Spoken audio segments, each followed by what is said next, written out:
Hello there. If you're here, then perhaps you're ready to let your thoughts slow down, to rest, to drift, maybe even fall asleep. But not quite yet. Because before you do, I'd like to take you somewhere else for a little while. Not far, just far enough. Close your eyes if you like and imagine. You're stepping into a world where death lurks in every shadow and survival depends on skills you've never developed. Where the romanticised Viking warriors of modern imagination give way to a brutal reality of constant violence, starvation, and environmental extremes that would kill you within hours. Welcome to Scandinavia, roughly 793 to 1066 CE, where the Viking Age wasn't about heroic adventures and noble warriors, but about surviving in conditions so harsh that simply waking up each morning represented a victory against forces designed to eliminate the weak, the unprepared, and the unlucky. This is a journey into frozen wastelands where summer lasts mere weeks, and winter darkness stretches for months, into communities where raiding and warfare aren't romantic adventures, but desperate survival strategies,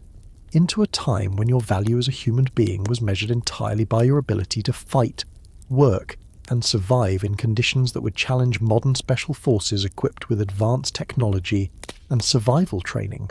So before we begin, make sure to like this video if you enjoy learning about history's most unforgiving realities, and subscribe for more content that reveals the brutal truth behind romanticised historical periods. Hit that notification bell too, because we're constantly uploading new stories about humanity's struggle against impossible odds. Tonight, we're exploring the harsh reality of Viking Age life, not the sanitised adventures of television and movies, but the daily struggle for survival that defined existence in medieval Scandinavia. You'll discover why the climate alone would probably kill you, why Viking society had no place for weakness or hesitation, and how the magnificent seafaring culture that we admire today was built on foundations of violence, environmental adaptation, and social structures that would horrify modern sensibilities. So settle in, let your mind wander back through the centuries, and prepare to understand why surviving even a single day in the Viking Age would require skills, knowledge, and physical capabilities that most modern people simply don't possess. Your death in the Viking Age would most likely begin with your complete inability to survive the environmental conditions that define medieval Scandinavia, where temperatures, weather patterns, and seasonal extremes create a climate so hostile to human survival that even the Vikings, who spent their entire lives adapting to these conditions, faced constant threats from cold, starvation, and weather-related disasters that killed thousands every year. The winter conditions that dominate Viking Age Scandinavia for 8 months of every year create environmental challenges that would overwhelm your modern physiology within hours of exposure. The temperatures that define Viking winter regularly drop to levels that cause frostbite and hypothermia in minutes, while the wind-chill effects of Arctic storms can create effective temperatures that freeze exposed skin instantly, causing permanent damage that leads to gangrene and amputation for those fortunate enough to survive the initial exposure. Your modern clothing, designed for heated indoor environments and brief outdoor exposure, provides essentially no protection against Viking Age cold that penetrates through multiple layers of wool and fur while creating wind conditions that strip heat from your body faster than you can generate it. The insulation systems that Vikings developed through centuries of trial and error require specific materials, construction techniques, and layering strategies that you don't understand, while your modern synthetic fabrics become brittle and useless in extreme cold conditions. The hypothermia that would begin affecting you within minutes of cold exposure creates progressive mental impairment that prevents rational decision-making precisely when survival depends on clear thinking and appropriate responses to environmental threats.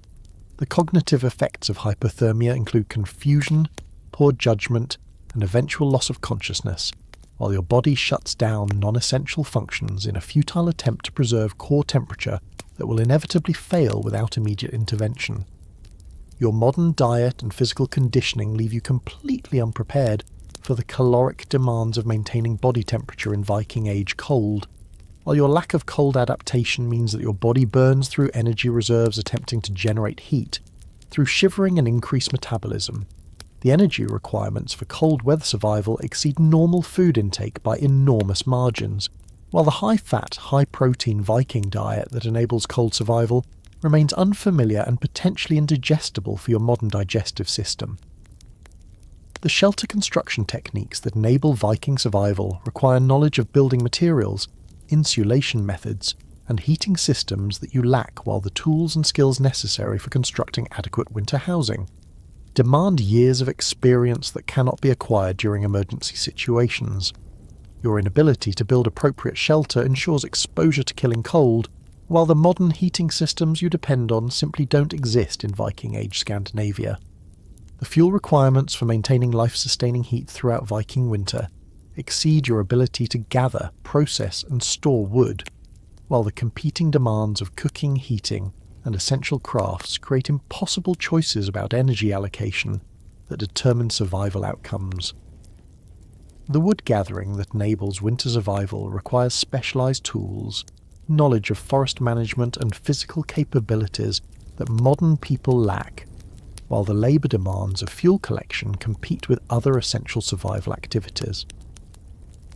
The daylight deprivation that characterizes Viking winter creates psychological problems, including seasonal depression and disorientation, while the extended darkness interferes with sleep patterns and daily activities that require visual coordination.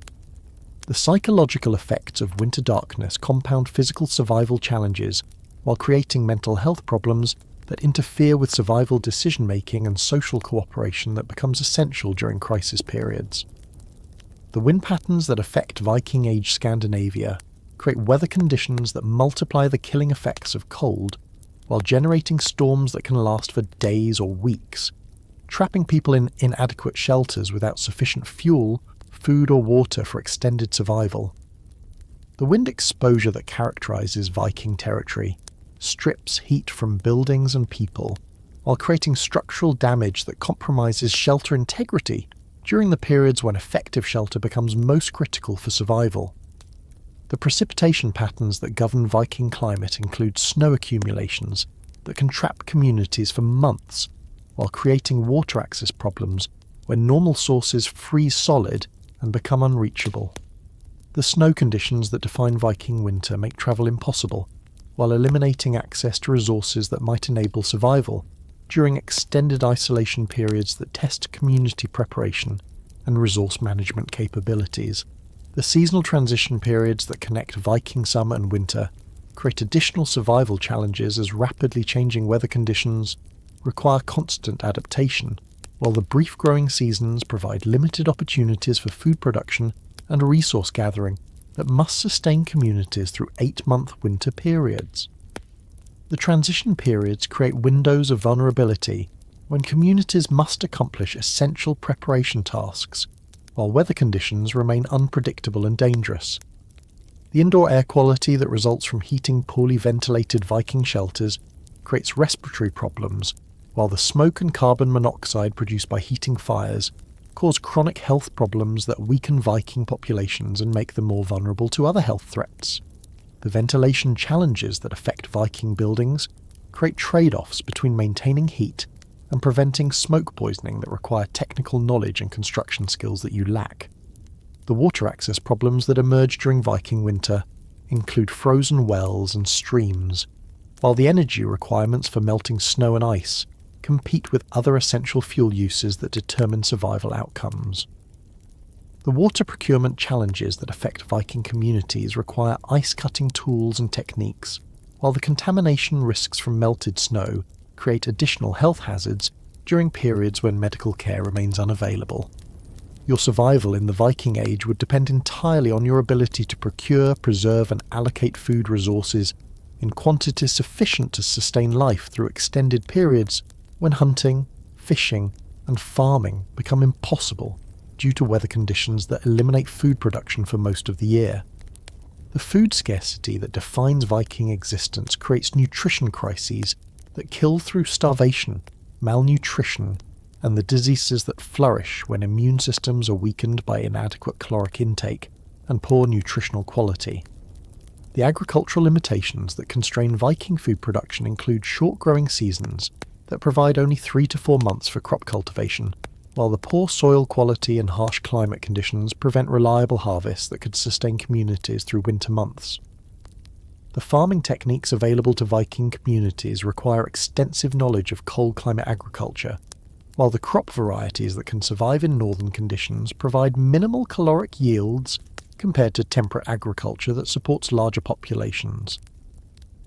Your modern understanding of nutrition and food safety would prove completely inadequate for Viking Age survival that requires consuming foods that modern people would consider inedible or dangerous, while the preservation methods that enable winter survival create foods that are barely palatable but essential for preventing starvation. The preserved foods that sustain Viking communities include fish that has been fermented to the point of toxicity, meat that has been dried until it becomes almost indigestible, and dairy products that have been processed into forms that modern palates find revolting. The hunting skills that provide essential protein for Viking survival require expertise with weapons, tracking techniques, and animal behaviour knowledge that take decades to develop, while the physical demands of hunting in Arctic conditions exceed the capabilities of modern people who lack cold weather endurance and specialised equipment. The hunting success rates that determine community survival depend on skills that you don't possess, while the dangerous animals that provide the largest protein yields can kill inexperienced hunters who lack proper equipment and knowledge. The fishing techniques that support Viking coastal communities require specialised knowledge of seasonal fish migrations, weather patterns, and ocean conditions, while the dangerous maritime environment of North Atlantic fishing creates mortality rates that eliminate significant portions of fishing populations annually. The fishing equipment that enables Viking survival includes nets, traps, and boats that require specialised construction techniques, while the processing methods that preserve fish catches demand knowledge of salt curing, smoking, and fermentation that prevent spoilage during storage.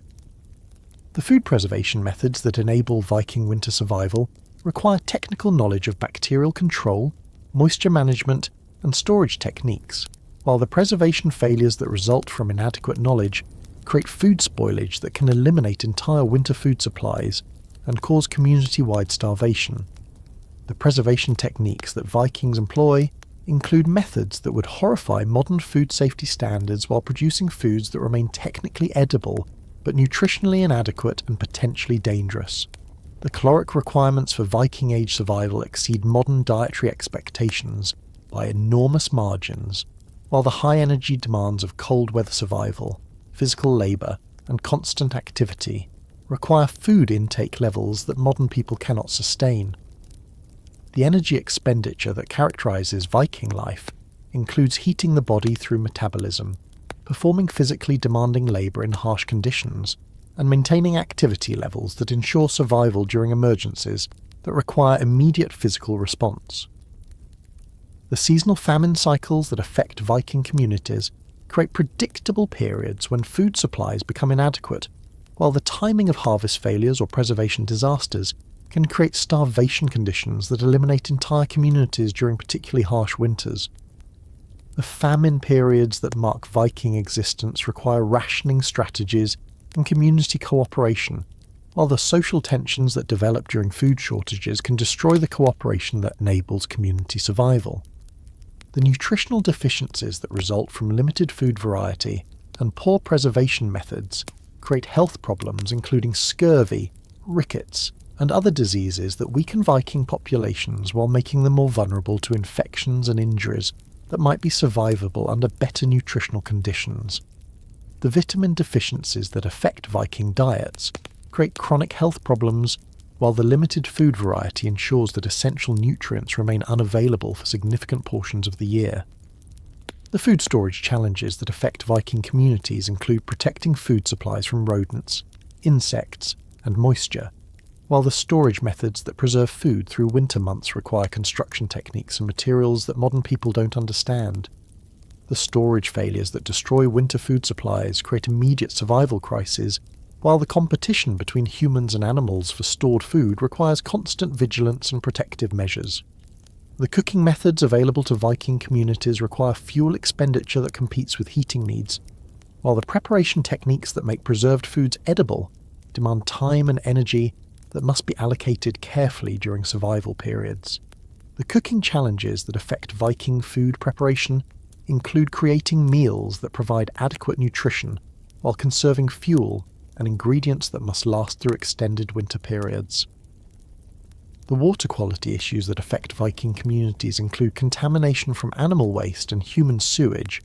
while the limited water sources that remain unfrozen during winter require careful management to prevent depletion. The water procurement that enables Viking survival requires breaking through ice and transporting water under dangerous conditions, while the contamination risks create additional health hazards during periods when medical care remains unavailable. Your survival in Viking society would depend on your ability to navigate a culture where violence permeates every aspect of daily life. While personal safety requires combat skills, weapons proficiency, and social positioning that determine whether you become a protector or a victim in communities organised around warfare, raiding, and the constant threat of death through armed conflict. The normalisation of violence in Viking culture creates social environments where your failure to demonstrate martial capability marks you for exploitation, abuse, or elimination by individuals and groups whose status depends on their ability to dominate others through force. The warrior culture that defines Viking society creates social hierarchies based entirely on combat ability and willingness to engage in violence, while your modern aversion to physical conflict and lack of weapons training would immediately mark you as a target for those seeking to establish dominance through intimidation and assault. The social dynamics that govern Viking communities treat violence as a legitimate method for resolving disputes while rewarding aggressive behaviour that modern legal systems would classify as criminal assault, battery, and murder. The weapon skills that determine survival in Viking society require decades of training and physical conditioning that modern people lack, while the proficiency with swords, axes, spears and shields demands muscle memory and combat reflexes that can only be developed through years of practice and real combat experience. The weapon handling that Vikings consider basic competency includes techniques for killing efficiently, while the combat psychology that enables effective fighting in life or death situations remains foreign to modern people who have never faced mortal combat. The raiding economy that supports Viking communities depends on systematic violence against neighbouring populations, while the wealth distribution that maintains Viking society comes from successful warfare that brings slaves, treasure and resources extracted through conquest and plunder. The economic systems that enable Viking prosperity require participation in violent enterprises, while the social status that determines quality of life correlates directly with success in warfare and raiding activities that modern people would find morally unacceptable. The honour culture that governs Viking social interactions treats reputation for violence as essential for social survival,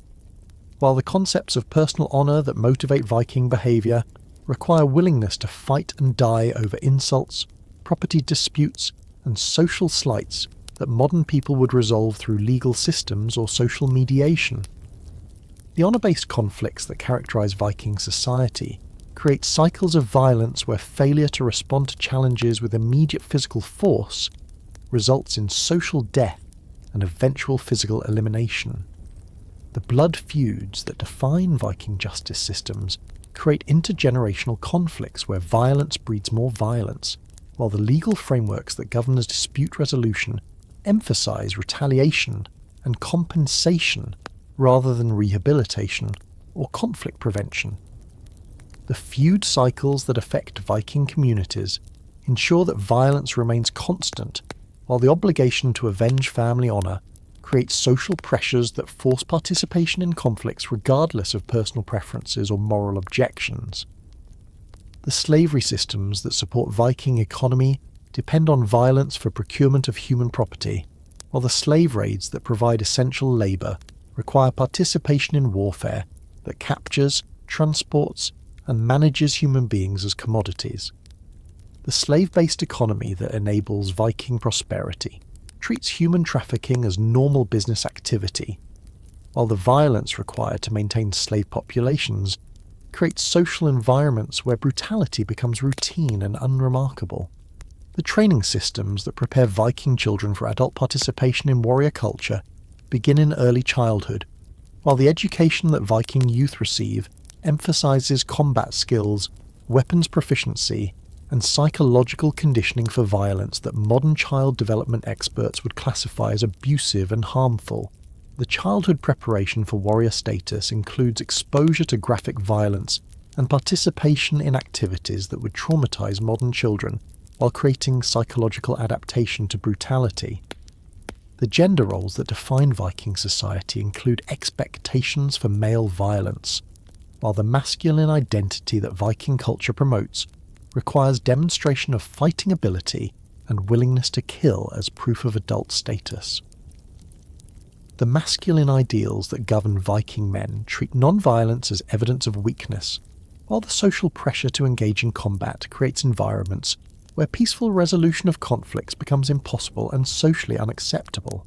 The legal systems that govern Viking communities treat violence as a legitimate tool for dispute resolution, while the court procedures that address conflicts often involve combat trials, where physical strength determines legal outcomes rather than evidence or justice. The judicial violence that characterises Viking law includes trial by combat and other procedures that ensure violent outcomes, while eliminating legal protections for individuals who cannot defend themselves through force. The religious beliefs that motivate Viking behaviour include concepts of afterlife, rewards for death in combat, while the spiritual systems that guide Viking decision-making treat violence as religiously mandated activity that earns divine favour and ensures positive outcomes after death. The religious violence that characterises Viking spirituality creates divine imperatives for warfare, while treating peaceful death as spiritually inadequate and socially shameful. The community defence requirements that affect all Viking settlements include obligations for military service, while the survival of Viking communities depends on the ability to repel attacks from raiders, neighbouring tribes and organised armies that threaten community existence. The defensive violence that protects Viking settlements requires universal participation in warfare, while the community survival strategies treat non-combatants as liabilities that endanger group security. Your encounter with Viking-age disease would expose you to medical conditions and treatment methods that would kill you through infection, blood poisoning, and medical interventions that cause more harm than the original health problems they attempt to address. The primitive medical knowledge available to Viking healers remains utterly inadequate for treating serious injuries and diseases, while the unsanitary conditions that characterise Viking life create ideal environments for epidemic diseases that kill significant portions of populations regularly. The bacterial infections that flourish in Viking communities include diseases that modern antibiotics could easily cure, but that prove invariably fatal in societies without understanding of bacterial causation or effective antimicrobial treatments. The wound infections that result from combat injuries, work accidents, and surgical procedures create blood poisoning that kills through sepsis, while the infected individuals suffer through weeks of agony before dying from systemic organ failure that Viking medicine cannot prevent or treat. The surgical procedures available to Viking healers include amputations, wound closure, and other invasive treatments performed without anaesthesia, antiseptic techniques, or understanding of anatomy that ensures most surgical interventions result in complications that prove more dangerous than the original injuries. The surgical mortality rates among Viking populations approach 100% for serious procedures, while the pain and trauma of unanesthetized surgery creates psychological damage that affects survivors who live through these primitive medical interventions. The dental problems that affect Viking populations include tooth decay, abscesses, and jaw infections that cause excruciating pain while spreading bacteria throughout the body and creating systemic infections that kill through blood poisoning and brain abscesses. The dental treatments available to Vikings include tooth extraction, using primitive tools, while the oral infections that develop in populations with poor dental hygiene create chronic pain and eventual death from complications that could be prevented with basic modern dental care. The parasitic infections that flourish in Viking communities include intestinal worms, lice, fleas, and other parasites that drain nutrients from already malnourished populations, while transmitting diseases that cause chronic illness and eventual death. The parasite loads that affect Viking individuals include multiple species that compete for nutrients, while creating digestive problems and immune system damage that makes hosts vulnerable to other infections and diseases. The respiratory diseases that spread through Viking communities include tuberculosis, pneumonia, and other lung infections that prove invariably fatal in populations without effective treatments, while the overcrowded living conditions that characterize Viking settlements create ideal transmission environments for airborne diseases. The respiratory mortality that affects Viking populations includes deaths from diseases that modern medicine treats routinely, while the lung damage from smoke-filled buildings creates chronic breathing problems that worsen over time. The nutritional diseases that result from inadequate diet include scurvy, rickets, and other vitamin deficiency conditions that create permanent disability and eventual death, while the limited food variety available to Viking communities ensures that essential nutrients remain unavailable for significant portions of the population. The malnutrition that affects Viking individuals creates immune system depression that makes populations vulnerable to diseases that well-nourished individuals could survive. The obstetric complications that affect Viking women include birth difficulties that prove fatal for both mothers and infants, while the lack of medical knowledge about pregnancy and childbirth creates maternal mortality rates that approach levels found in modern disaster zones. The childbirth procedures available to Viking women include interventions that often cause more harm than natural birth, while the obstetric complications that develop during difficult deliveries cannot be resolved using Viking medical knowledge. The mental health problems that affect Viking populations include conditions that result from trauma, brain injuries, and neurological diseases, while the treatments available for psychological disorders involve supernatural explanations and interventions that provide no therapeutic benefit. The mental illness that affects Viking individuals often results in social ostracism and abandonment, while the lack of understanding about psychological conditions ensures that mental health problems remain untreated and often worsen over time. The epidemic diseases that periodically devastate Viking communities include smallpox, plague, and other infectious diseases that kill significant portions of populations, while the lack of immunity and medical knowledge ensures that epidemics spread rapidly through communities without effective prevention or treatment.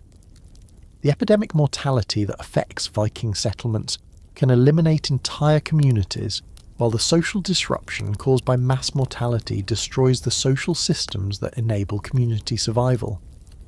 The injury treatments available to Viking healers include wound care techniques that often introduce additional infections, while the lack of understanding about proper wound cleaning and closure ensures that minor injuries often develop into life-threatening complications. The wound care that Vikings practice includes techniques that would horrify modern medical professionals, while the infection rates from treated injuries approach levels that make medical intervention more dangerous than leaving injuries untreated. The pharmacological knowledge available to Viking healers includes herbal remedies that provide minimal therapeutic benefit, while often causing additional health problems through toxic side effects and drug interactions that Viking medicine doesn't understand. The medication that Vikings use includes preparations that may cause liver damage, kidney failure, and other serious complications while providing little or no relief for the conditions they're intended to treat. Your position in Viking social hierarchy would determine every aspect of your survival prospects, while the rigid class system that governs Viking society creates conditions where your birth status, family connections, and personal capabilities determine whether you live in relative comfort or die in poverty and abandonment.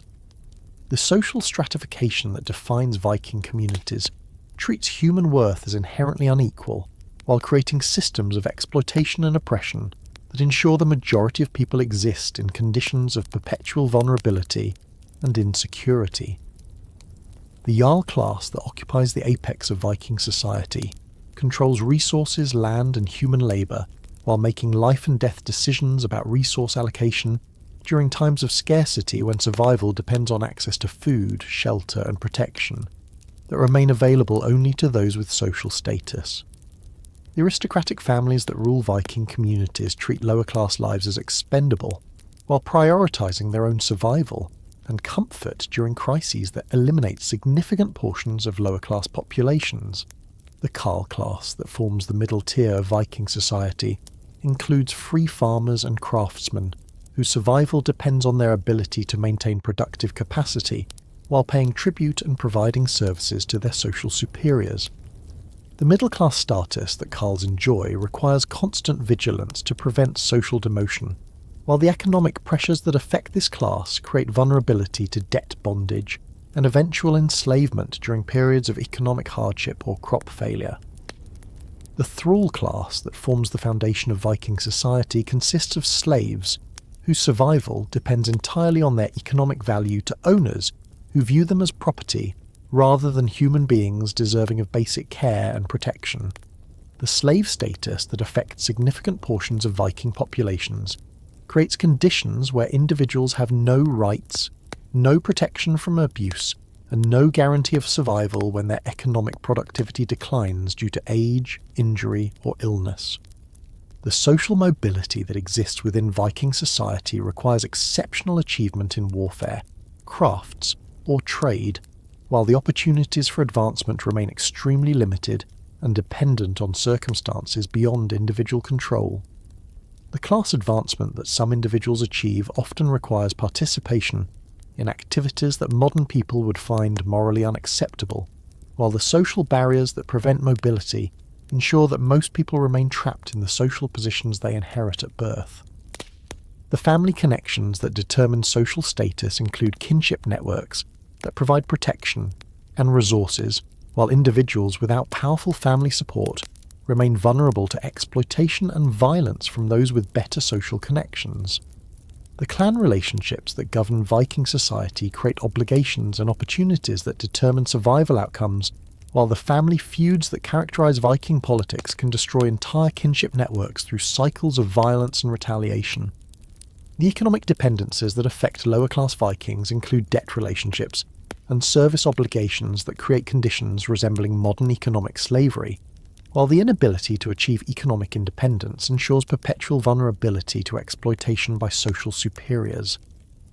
The economic relationships that govern Viking society treat labour as a commodity, while the workers who provide essential services receive minimal compensation and no protection from economic abuse. The legal protections available to Vikings vary dramatically by social class, while the justice systems that govern disputes provide extensive rights to aristocrats and minimal protection to lower-class individuals whose testimony receives less credibility and whose injuries merit smaller compensation. The legal inequality that characterizes Viking society ensures that crimes against lower-class victims receive minimal punishment, while crimes against aristocrats result in severe penalties that may include death or permanent exile. The resource allocation systems that distribute food, shelter, and other necessities prioritize aristocratic needs while treating lower-class survival as secondary to maintaining upper-class comfort and luxury. The resource distribution that occurs during times of scarcity ensures that aristocrats maintain adequate nutrition and shelter, while lower-class individuals face starvation and exposure that may prove fatal during extended crisis periods. The military obligations that affect all social classes include service requirements that force participation in dangerous warfare, while the combat roles assigned to different classes ensure that lower-class individuals face higher mortality rates and receive smaller shares of plunder and rewards. The military service that Vikings must provide includes obligations that may require years of dangerous activity, while the benefits of successful warfare flow primarily to aristocratic leaders who organize and command military operations.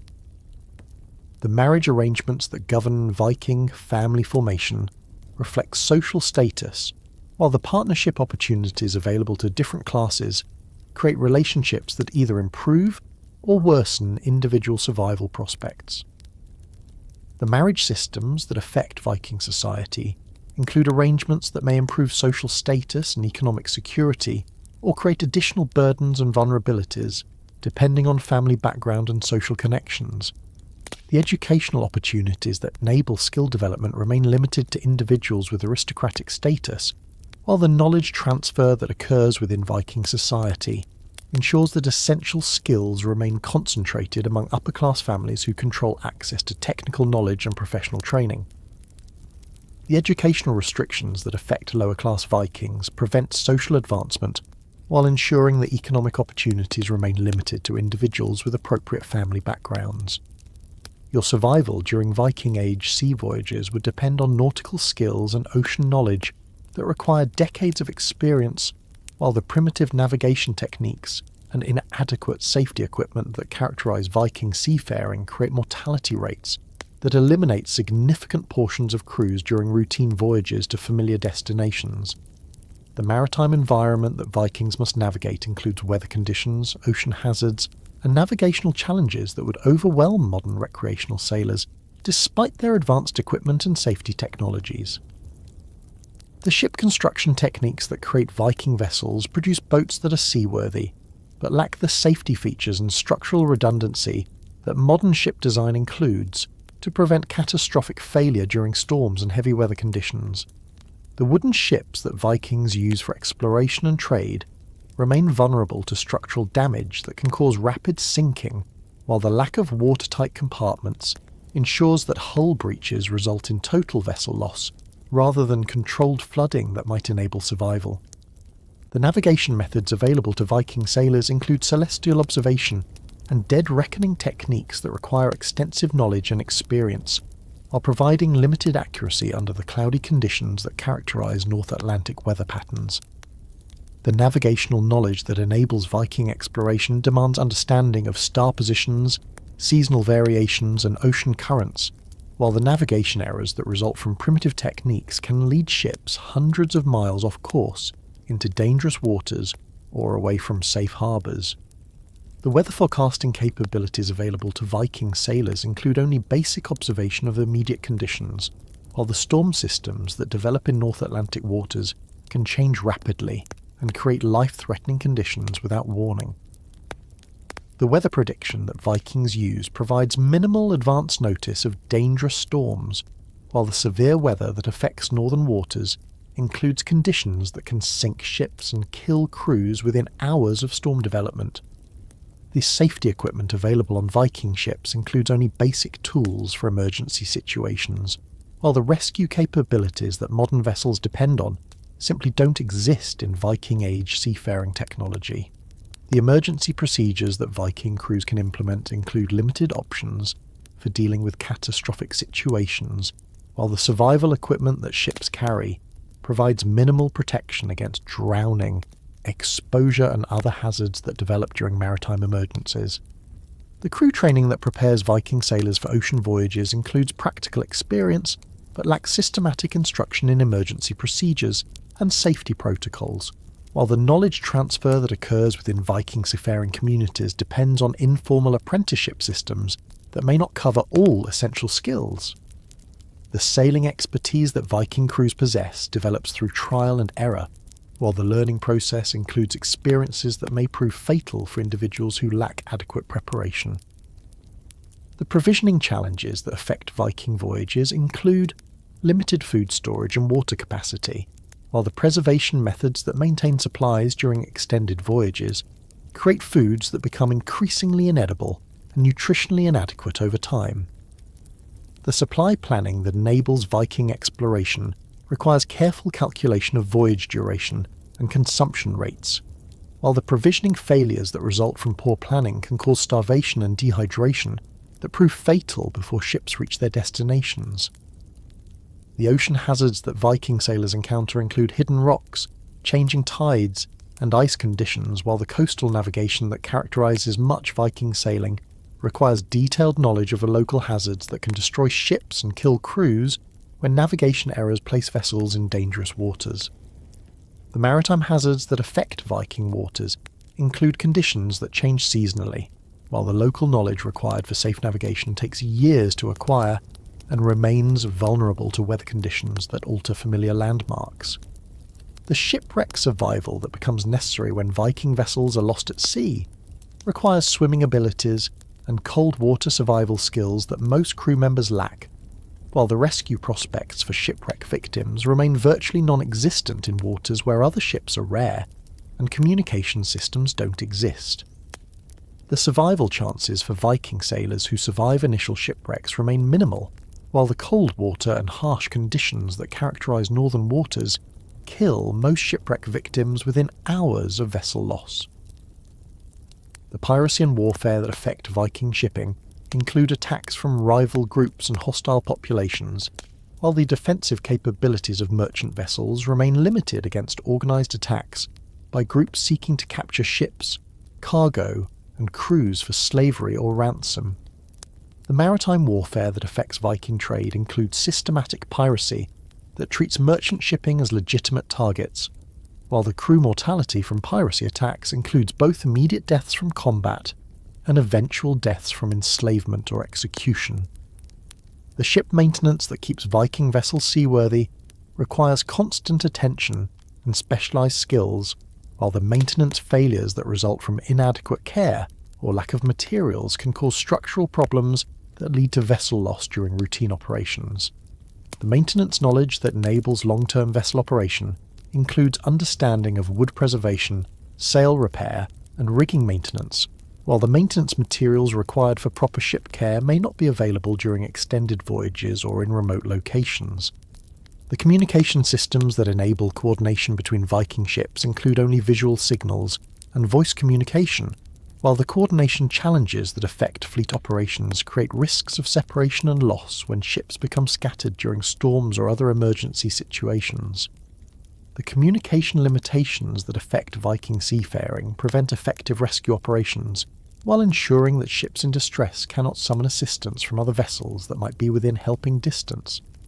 Your survival through a Viking Age winter would require preparation, skills, and resources that exceed the capabilities of modern people, while the 8-month winter season creates environmental conditions that kill through cold exposure, starvation, disease, and social breakdown that eliminates individuals and communities that lack adequate preparation for extended survival in Arctic conditions.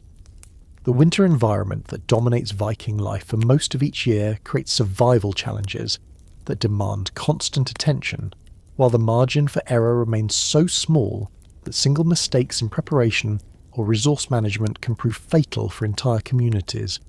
The fuel requirements for winter heating exceed the gathering and storage capabilities of modern people, while the wood collection that enables survival requires specialised tools, techniques, and knowledge of forest management that take years to develop. The heating demands that characterise Viking winter include maintaining fires for cooking, warmth, and essential crafts, while the fuel consumption rates during cold periods can exhaust wood supplies and force choices between heating and cooking that determine survival outcomes. The food storage systems that enable winter survival require preservation techniques and storage methods that modern people don't understand, while the food quality that results from Viking preservation methods creates nutritional challenges that affect health and immune system function throughout winter months. The preserved foods that sustain Viking communities during winter include items that modern palates would find inedible, while the nutritional deficiencies that result from preserved food diets create health problems that worsen over extended winter periods. The shelter insulation that protects against winter cold requires construction techniques and materials that exceed modern building knowledge, while the heating efficiency of Viking buildings depends on design features and maintenance practices that require specialised understanding of cold climate architecture. The building methods that enable winter survival include insulation systems and heating technologies that modern people lack, while the construction failures that result from inadequate knowledge create exposure conditions that prove fatal during extreme weather periods. The clothing systems that provide protection against winter cold require specialised materials and construction techniques, while the layering strategies that enable outdoor activity during winter conditions demand understanding of thermal regulation and moisture management that modern people lack. The winter clothing that Vikings use includes items made from materials and using techniques that require extensive preparation, while the clothing failures that result from inadequate construction or maintenance can cause frostbite and hypothermia during routine outdoor activities. The water procurement that becomes necessary when normal sources freeze requires ice-cutting tools and techniques, while the energy expenditure required for obtaining water during winter competes with other essential activities that determine survival outcomes. The water storage that prevents freezing during winter requires insulation methods and heating strategies, while the water quality that results from winter procurement may include contamination that creates health problems during periods when medical care remains unavailable. The social cooperation that enables community survival during winter requires organisation and leadership systems, while the resource sharing that becomes necessary during crisis periods may create conflicts that destroy the community cooperation essential for group survival. The social tensions that develop during extended winter isolation include disputes over resource allocation and decision-making authority, while the community breakdown that results from social conflicts can eliminate entire settlements during particularly harsh winter periods. The psychological challenges that affect winter survival include depression and anxiety that result from extended darkness and social isolation, while the mental health problems that develop during winter months interfere with survival decision-making and community cooperation. The psychological stress that characterises winter survival creates behavioural problems that may include violence and antisocial actions, while the mental health deterioration that occurs during extended winter isolation can cause permanent psychological damage. The emergency responses that become necessary during winter crises require preparation and resources that exceed individual capabilities, while the community emergency systems that address winter disasters depend on cooperation and organisation that may break down during crisis periods. The emergency preparedness that enables winter survival includes stockpiling resources and developing response plans, while the emergency failures that result from inadequate preparation can cause community-wide mortality during disaster situations. The hygiene maintenance that becomes difficult during winter conditions creates health problems that worsen over extended periods, while the sanitation challenges that affect winter communities include waste disposal and personal cleanliness issues that create disease transmission risks. The hygiene problems that develop during winter months include bacterial and parasitic infections that spread through communities, while the limited water access and indoor crowding create ideal conditions for disease transmission. The craft work that continues during winter months includes essential activities for maintaining tools, clothing, and equipment, while the indoor work that occupies winter time requires skills and materials that modern people lack. The winter crafts that enable survival include repair and maintenance activities that prevent equipment failure, while the craft and knowledge that supports these activities requires training and experience that take years to develop. The planning systems that enable successful winter survival require understanding of resource requirements and consumption rates, while the preparation activities that occur during brief summer months must accomplish all essential tasks for winter survival within limited time periods. The planning failures that result from inadequate preparation or poor resource calculation can cause winter survival crises, while the preparation mistakes that occur during summer months create winter hardships that may prove fatal when resources become exhausted before spring returns. Your participation in Viking raids and warfare would expose you to combat conditions and military tactics that create mortality rates approaching those of modern, high-intensity warfare, while the primitive medical care and lack of protective equipment ensure that combat injuries prove fatal far more often than modern battlefield casualties. The raiding economy that supports Viking communities requires systematic participation in violent activities, while the warfare techniques that Vikings employ create casualty rates that eliminate significant portions of male populations during their prime fighting years. The weapons training that prepares Vikings for combat requires years of practice and physical conditioning, while the combat skills that determine survival during battles demand reflexes and muscle memory that can only be developed through extensive training and real combat experience. The weapon proficiency that enables effective fighting includes mastery of multiple weapon types, while the combat psychology that enables killing in life or death situations requires mental conditioning that modern people lack. The armour systems that provide protection during combat include equipment that offers limited protection against the weapons and tactics used in Viking warfare, while the weight and mobility restrictions of protective gear create trade-offs between protection and combat effectiveness.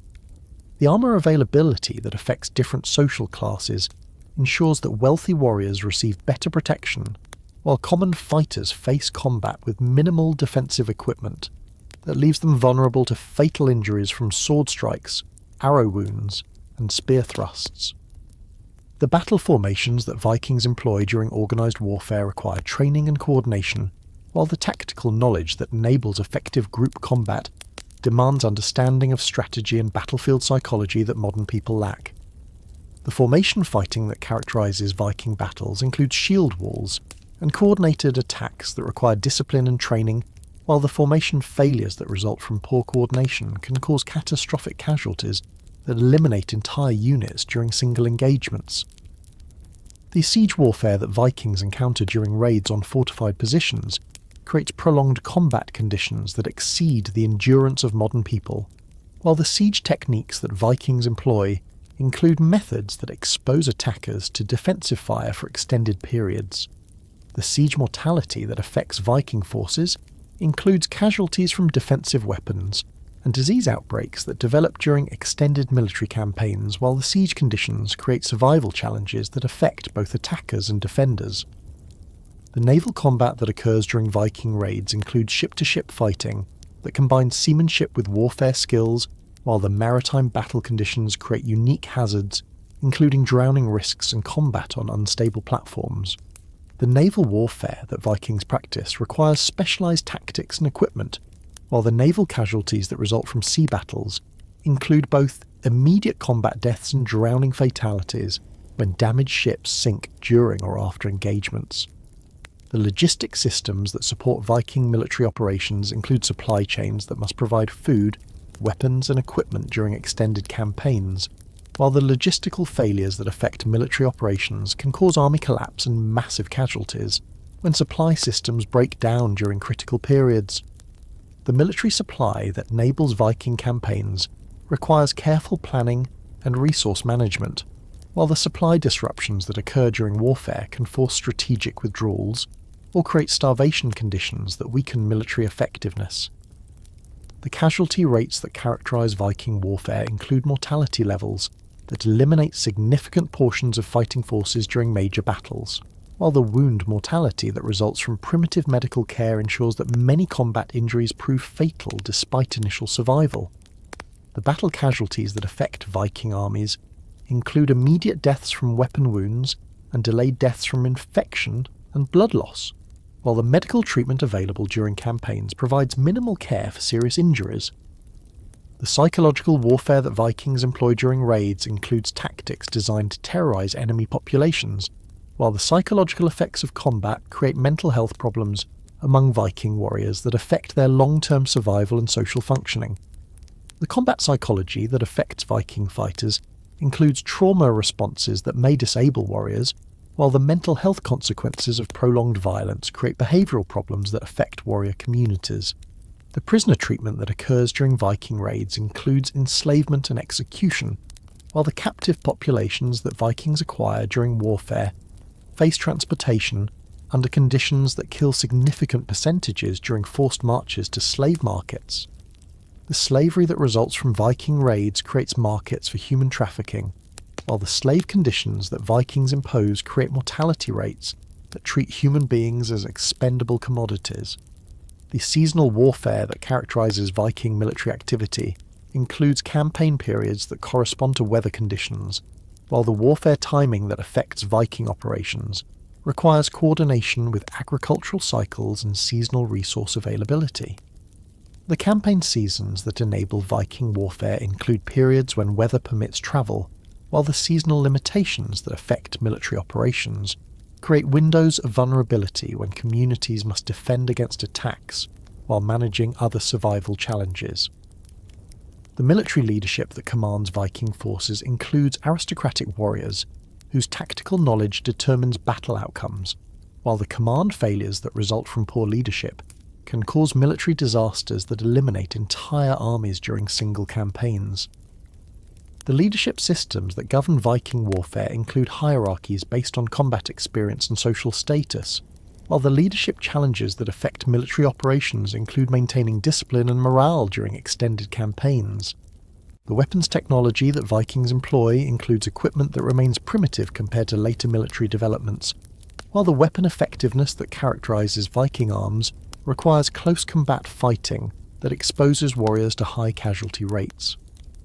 The weapons development that occurs during the Viking Age includes improvements in metallurgy and design, while the weapons availability that affects different warriors creates disparities in combat effectiveness that influence survival outcomes. The fortification systems that Vikings encounter during raids include defensive works that require specialized siege techniques, while the fortification effectiveness that protects enemy populations creates tactical challenges that may cause high casualty rates among attacking forces. The defensive systems that Vikings must overcome include both natural barriers and constructed fortifications, while the siege methods that Vikings employ create prolonged exposures to defensive fire that increase casualty rates among attackers. Your psychological survival in Viking Age society would depend on your ability to navigate religious and supernatural belief systems that permeate every aspect of daily life, while the mental health challenges that affect Viking populations receive no effective treatment through medical or psychological interventions that might address trauma, depression, and other conditions that result from constant exposure to violence, environmental stress, and social instability. The religious obligations that govern Viking behaviour include ritual requirements and spiritual practices that demand time, resources, and activities that may conflict with survival priorities, while the supernatural beliefs that motivate Viking decision-making can lead to actions that increase rather than decrease survival risks during critical situations.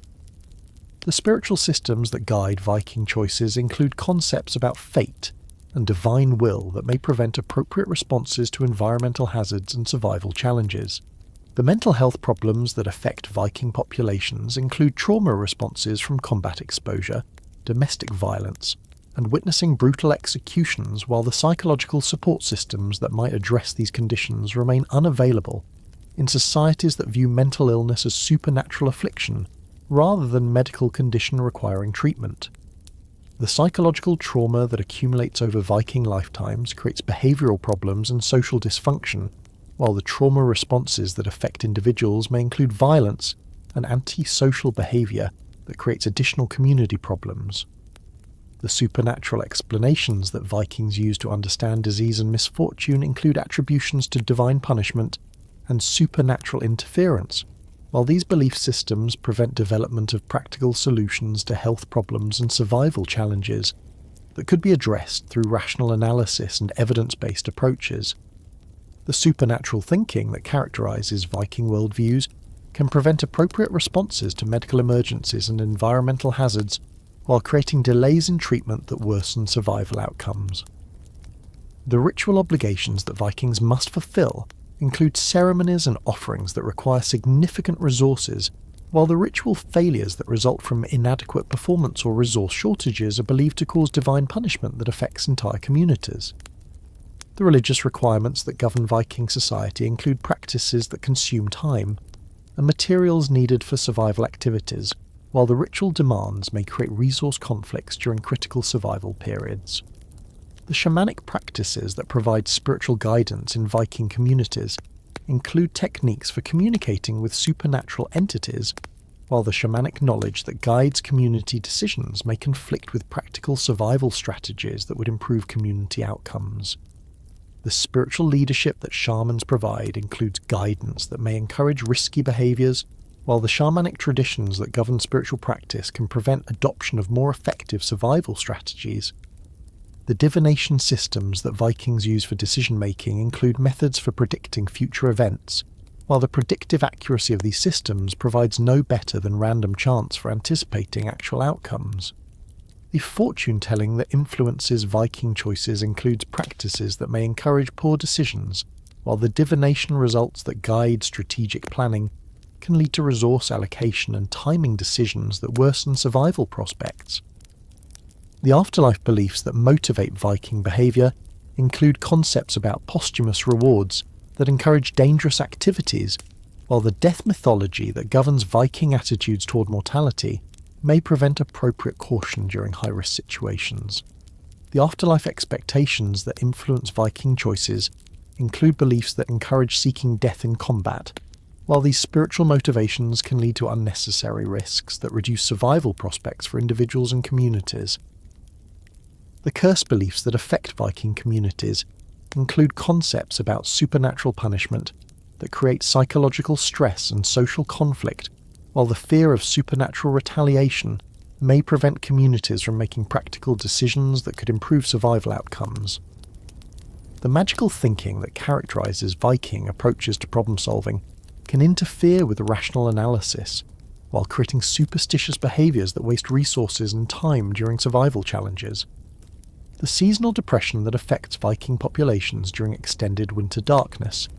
creates psychological problems that worsen over time, while the mental health deterioration that occurs during isolation periods may include suicidal behavior and violence that destroys individuals and communities. The psychological effects of winter isolation include depression and anxiety, while the mental health problems that develop during extended darkness can create permanent psychological damage that affects long-term survival capabilities. The social isolation that affects individuals who violate community norms includes ostracism and abandonment, while the psychological effects of social rejection create mental health problems that may worsen over time without community support.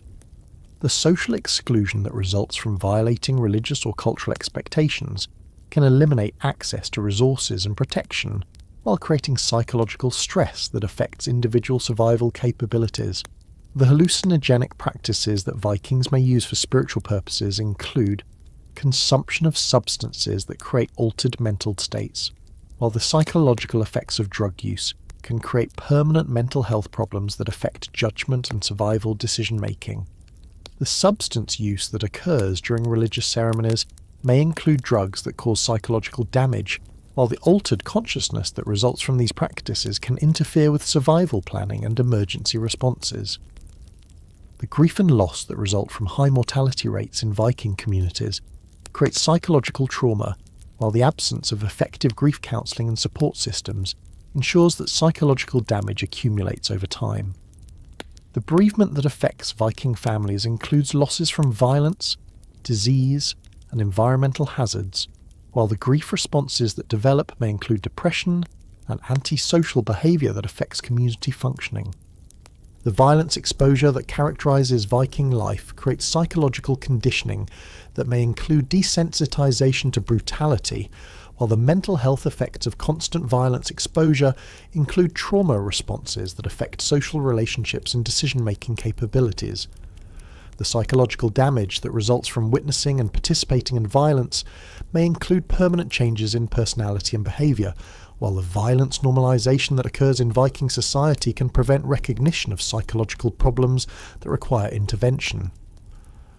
The stress responses that develop during survival challenges include physiological and psychological changes that affect immune system function, while the chronic stress that characterises Viking life creates health problems that worsen over time without effective stress management techniques. The stress-related illness that affects Viking populations includes both physical and mental health problems, while the stress accumulation that occurs during extended survival challenges can cause psychological breakdown that affects survival capabilities.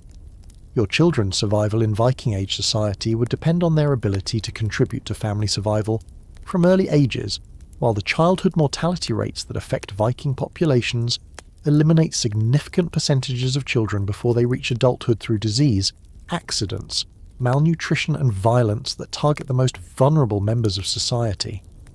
The child-rearing practices that characterize Viking families prioritize survival preparation over child development, while exposing children to adult responsibilities and dangers that would be considered child abuse by modern standards. The infant mortality that affects Viking families includes death rates that exceed 50% during the first year of life, while the causes of infant death include malnutrition, disease, exposure, and violence that could be prevented with modern medical care and child protection systems. The infant survival that enables childhood requires constant attention and resources, while the infant care that mothers can provide remains limited by their own survival obligations and the resource constraints that affect Viking families. The child labour that begins in early childhood includes work assignments that expose children to dangerous conditions, while the economic contributions that children must provide for family survival include activities that modern child protection laws would prohibit. The child work that supports Viking families includes dangerous tasks that may cause injury or death, while the work, obligations that affect children prevent normal childhood development and education that might improve their long-term survival prospects. The educational systems that prepare Viking children for adult survival include practical training in combat,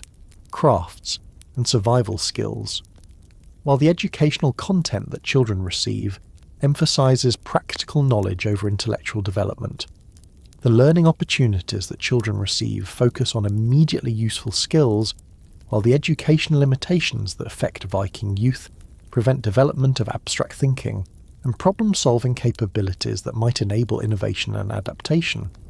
The physical abuse that children experience as normal discipline includes violence that would be classified as criminal assault in modern legal systems,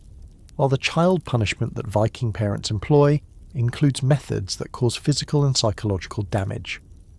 The disciplinary violence that affects Viking children includes beatings and other punishments that may cause permanent injury, while the abuse normalization that characterizes child-rearing practices creates psychological damage that affects adult behavior and survival capabilities. The nutritional deprivation that affects Viking children includes inadequate food allocation during scarcity periods, while the malnutrition that results from poor diet creates developmental problems that affect physical and mental capabilities throughout life. The child nutrition that Viking families can provide depends on family resources, while the nutrition priorities that govern food allocation may favour adults whose immediate survival capabilities are considered more important than child development needs. The exposure to violence that characterises childhood in Viking society includes witnessing combat, executions, and domestic violence, while the psychological effects of violence exposure create trauma responses that affect child development and mental health. The violence normalization that occurs during childhood includes conditioning that prepares children for adult participation in violent activities, while creating psychological adaptation that may prevent normal emotional development. The child marriage arrangements that affect Viking youth include partnerships that prioritise family alliances over child welfare, while the marriage timing that governs Viking relationships may include arrangements for children who have not reached physical or emotional maturity for adult relationships. The child marriages that occur in Viking society create additional survival burdens for young people, while the marriage obligations that children must fulfill may prevent normal development and education. The child abandonment that occurs during resource crises includes practices that prioritise family survival over child welfare, while the abandonment decisions that families must make during survival emergencies may involve choosing which children to support when resources become inadequate for entire families. The child sacrifice that occurs during extreme survival situations includes abandonment and infanticide, while the family survival strategies that involve child abandonment create psychological trauma for surviving family members. The disease exposure that affects Viking children includes higher vulnerability to infectious diseases, while the medical care that children receive remains minimal and often ineffective for serious health problems. The child health that results from primitive medical knowledge includes high mortality rates from preventable diseases, while the healthcare that children receive may be rationed based on their economic value to families rather than medical need. The accidental injuries that affect Viking children include workplace accidents and environmental hazards, while the accident rates that result from dangerous living conditions create casualty levels that would be considered catastrophic in modern societies.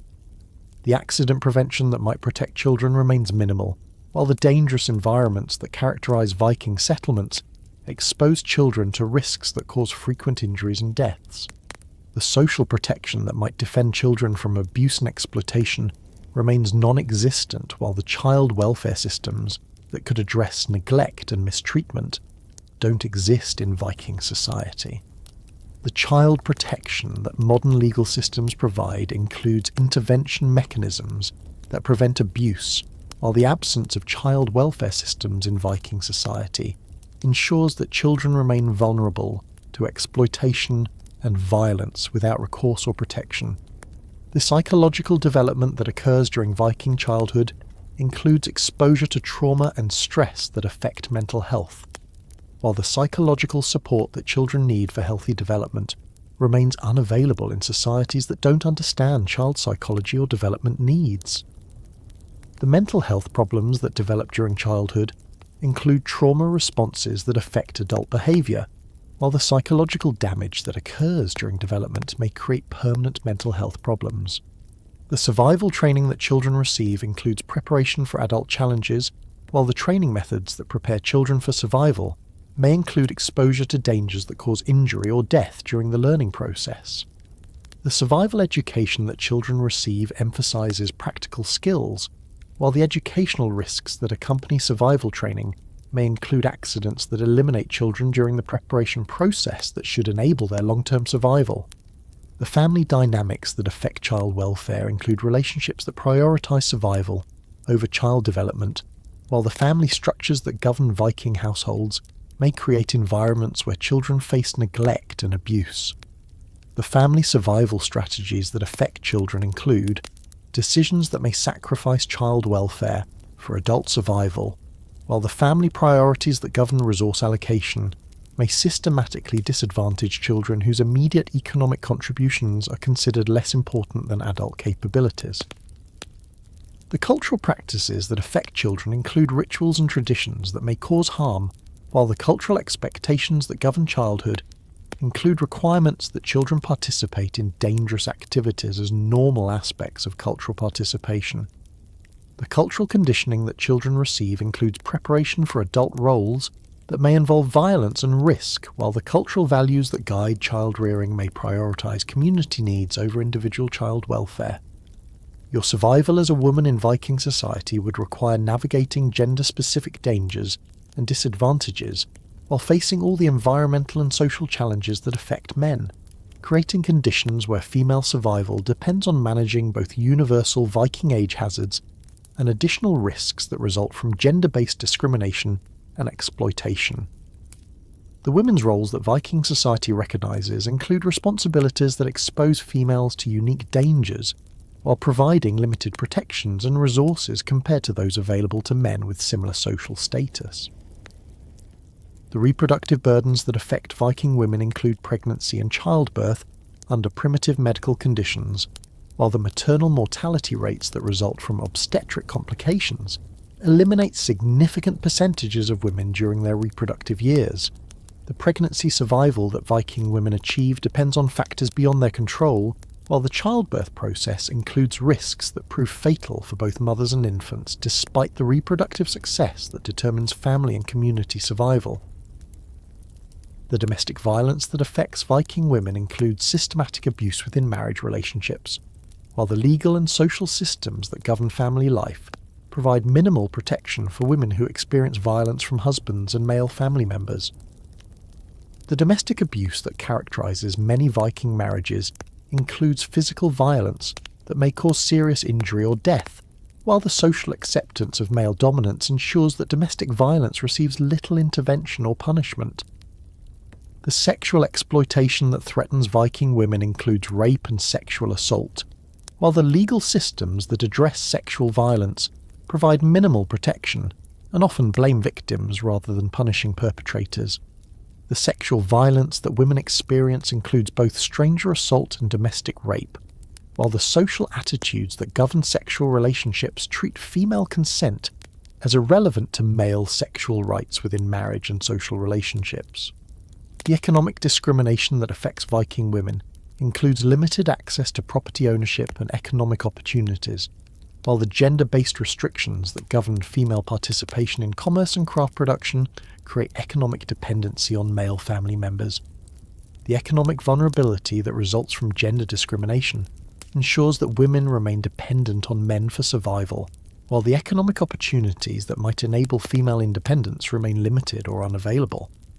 The work assignments that women receive include physically demanding labour, while the gender-based division of labour assigns women responsibilities that may be as dangerous and difficult as male work assignments, but receive less social recognition and economic compensation. The The female labour that supports Viking communities includes essential work that enables community survival, while the work recognition that women receive remains minimal compared to male contributions that receive greater social and economic rewards. The social restrictions that limit female participation in community decision-making include exclusion from political processes, while the governance systems that control Viking communities treat female opinions as less valuable than male perspectives on community issues. The political exclusion that affects women ensures that community decisions that affect female welfare are made without female input, while the decision-making processes that govern community survival may ignore female needs and perspectives.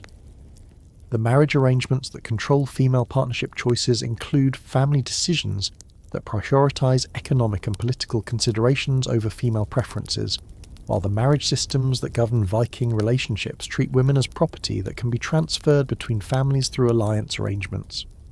The marriage control that affects women eliminates personal autonomy over partnership decisions, while creating relationships that may increase rather than reduce female vulnerability to abuse and exploitation. The inheritance rights that affect Viking women include limited access to family property, while the inheritance systems that govern wealth transfer may exclude women from receiving property that could enable economic independence. The property restrictions that affect women ensure continuing economic dependence, while the inheritance patterns that favour male family members create additional economic vulnerability for women whose survival depends on male family support. The legal status that governs female participation in Viking justice systems includes restrictions on testimony and legal representation, while the legal protections that women receive remain minimal compared to those available to men with similar social status. The legal discrimination that affects women ensures that crimes against females receive less punishment, while the legal remedies available to female victims provide inadequate compensation and protection. The religious roles that women can fulfill include limited participation in spiritual leadership, while the religious systems that govern Viking spirituality may restrict female access to certain ceremonies and spiritual practices. The spiritual restrictions that affect women include exclusion from some religious activities, while the religious leadership that women can provide remains limited compared to male spiritual authority within Viking religious systems. The mobility restrictions that limit female travel include social expectations that confine women to domestic spheres, while the travel limitations that affect women may prevent access to resources and opportunities that could improve survival prospects. The movement control that affects women includes restrictions on independent travel, while the mobility limitations may increase female vulnerability during emergencies that require rapid relocation or escape from dangerous situations. The healthcare access that women receive includes gender-based discrimination in medical treatment, while the reproductive healthcare that women need often remains unavailable or inadequate for addressing female-specific health problems. The medical discrimination that affects women ensures that female health problems receive less attention, while the healthcare resources that women can access may be rationed based on their perceived economic value rather than medical need. The education opportunities that women receive include limited access to knowledge and skill development, while the educational restrictions that affect females prevent intellectual development that might enable greater independence and survival capabilities. The learning limitations that affect women include exclusion from certain types of knowledge, while the education that women receive may focus on domestic skills rather than broader survival capabilities that could improve female independence. The protection systems that might defend women from violence and exploitation remain inadequate, while the social support that women need during crises may be unavailable when male protection is absent or inadequate. The protection deficits that affect women include vulnerability to violence, while the support systems that might assist women during emergencies remain dependent on male family members who may be unavailable or unwilling to provide assistance. The aging process that affects Viking women includes additional vulnerabilities during periods when physical capabilities decline, while the social support that elderly women receive may be reduced when their economic contributions become minimal. The elderly women whose survival depends on family support may face abandonment when resources become scarce, while the aging process creates additional survival challenges for women whose protection depends on male family members. The widowhood experiences that affect women whose husbands die include economic vulnerability and social isolation, while the survival prospects for women without male protection become significantly reduced.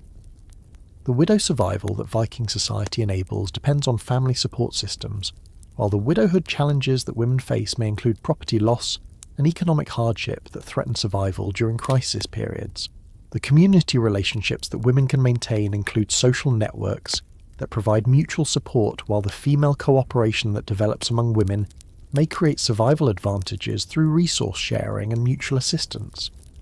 The women's networks that emerge in Viking communities include relationships that provide emotional and practical support, while the female solidarity that develops may help women survive challenges that would be impossible to face individually. Your death in the Viking Age would occur with the same brutal efficiency that characterizes all aspects of Viking existence, while the disposal of your body would reflect social status and family resources rather than any universal recognition of human dignity or value. The mortality patterns that affect Viking populations include death rates that would be considered catastrophic by modern standards,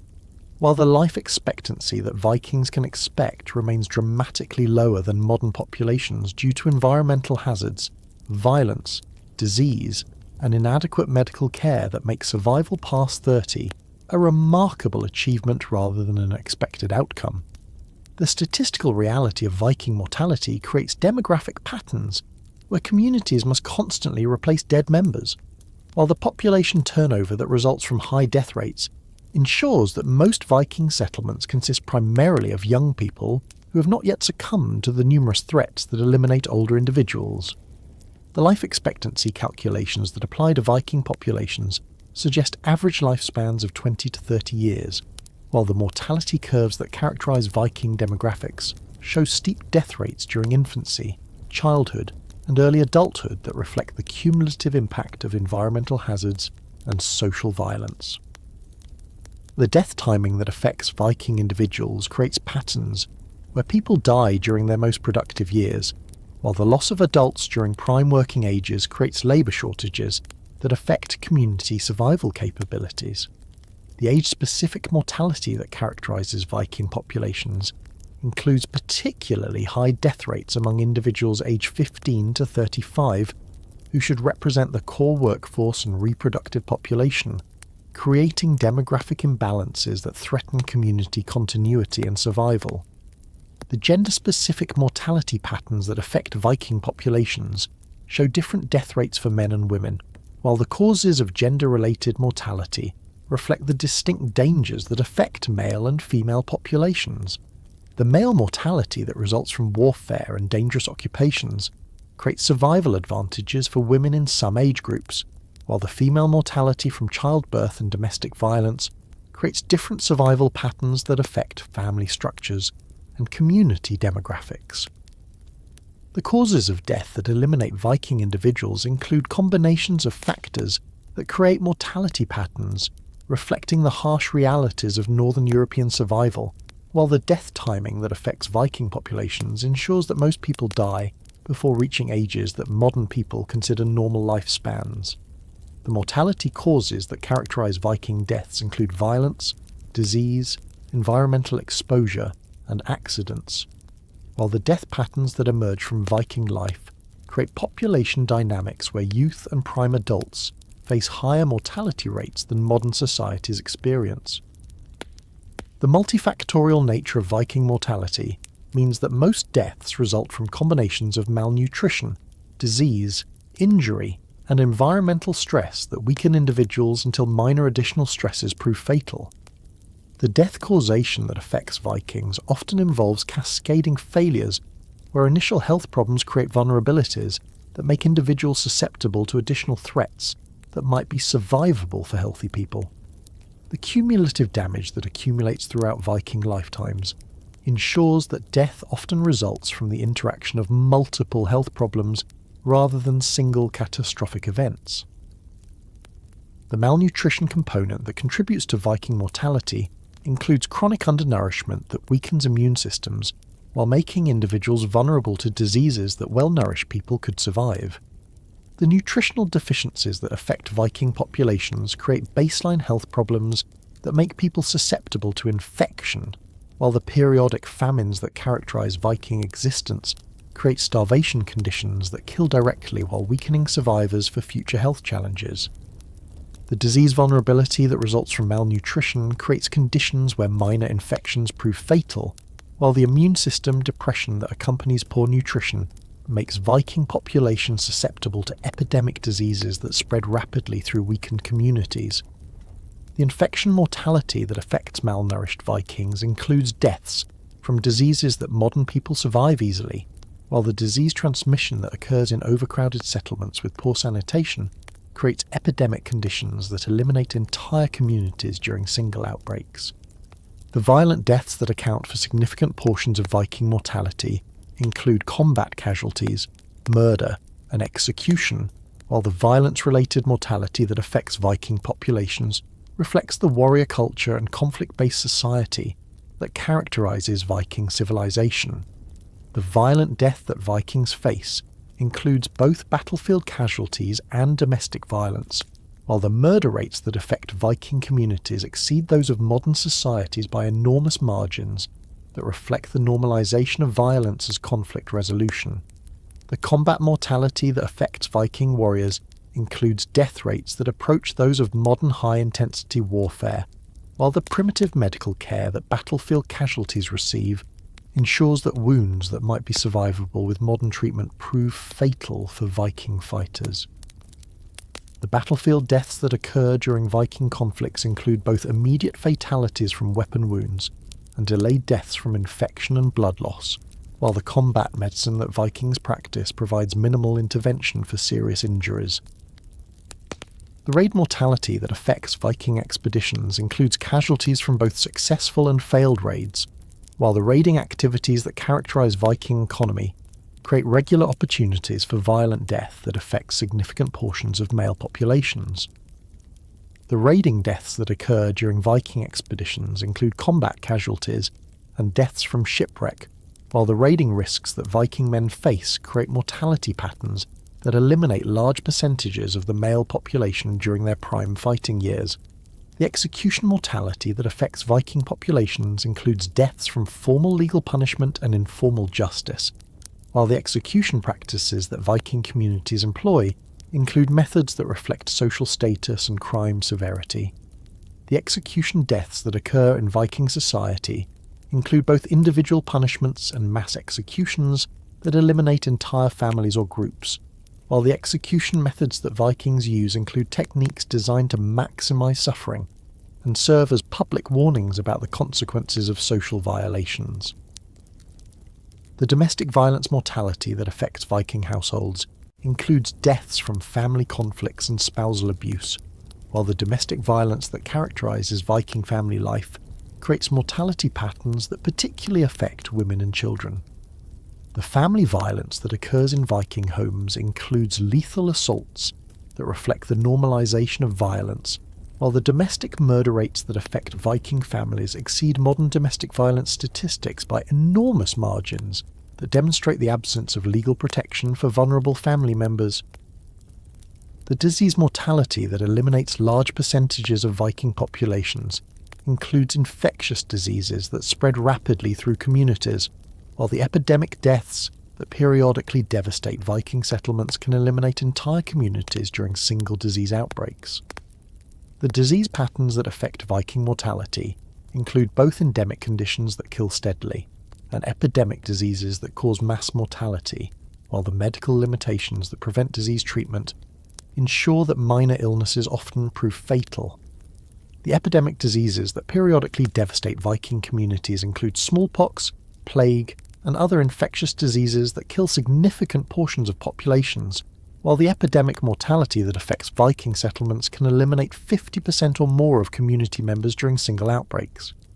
The epidemic transmission that occurs in Viking communities includes rapid disease spread through overcrowded settlements, while the epidemic duration that affects Viking communities can extend for months or years when diseases become endemic in local populations.